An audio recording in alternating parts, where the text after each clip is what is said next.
want to do this.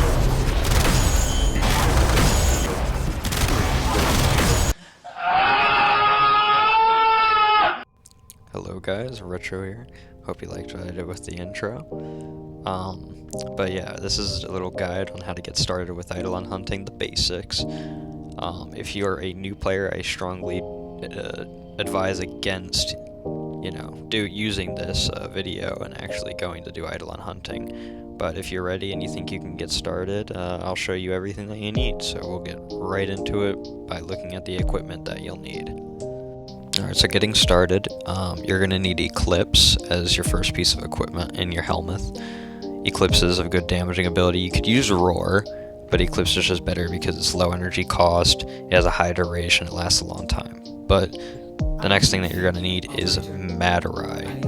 Madarai is massive for getting rid of those shields. So you're going to need Void Strike maxed out, and you're going to need Contamination Wave maxed out.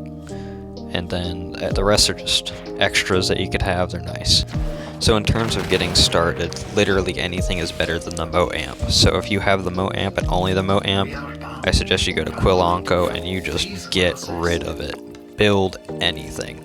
The 111, preferably if you're new and you have Quilonco upgraded, the 113 or the 123 or the 323, whatever.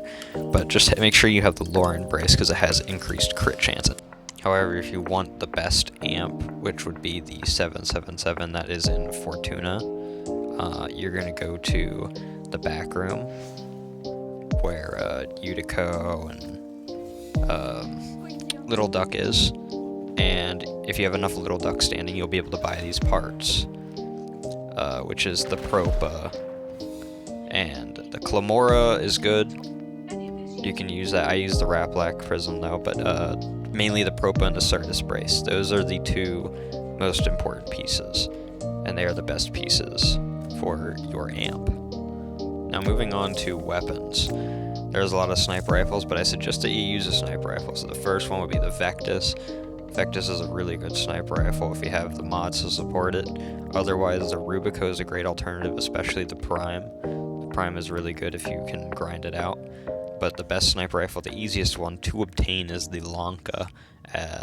Very easy sniper rifle to obtain, very easy to build, but it just takes a little bit of forma to set it all up.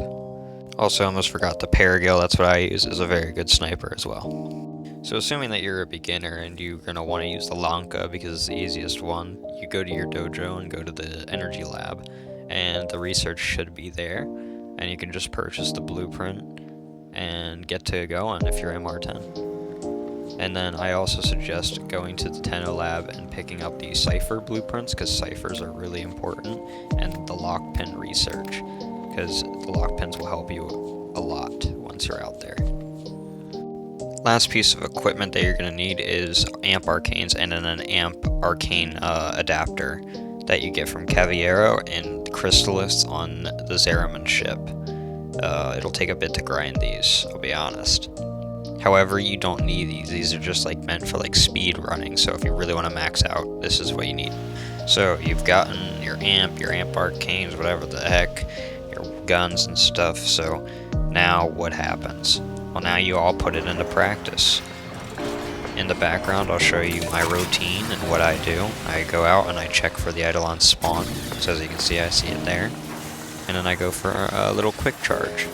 Quick charging is more of an advanced tip, but you can see the bomb spawn there. I grab the lore and all that stuff. Charge up that lore, and then I head over to the eidolon. Now, tip is, if you see the eidolon there and you hit it before it completely spawns in, a Vom will always spawn under it. So you can see right there the Vom just spawned. And then now I have a charged lore. And you just leave it there at the eidolon, and then you can go grab more lures. This is at least a way of doing it solo. If you have a group, you can probably have someone who does the lures for you. Also, lures, you need 3 Voms to fill up and make a charged lure.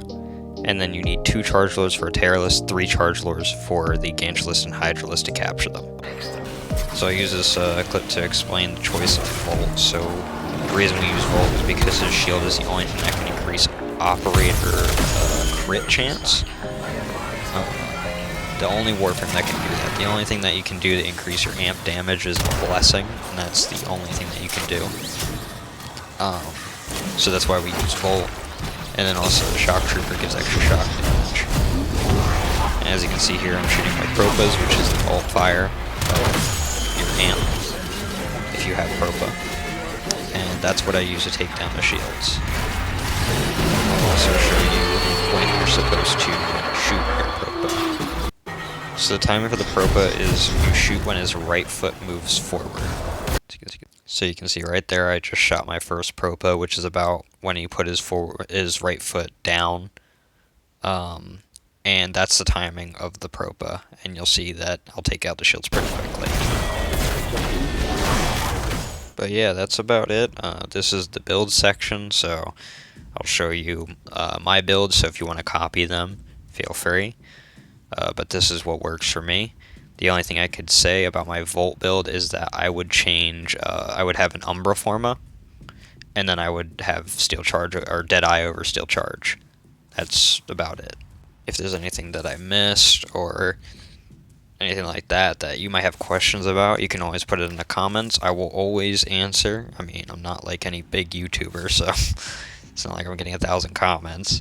So I will be sure to get to your comment and answer your question.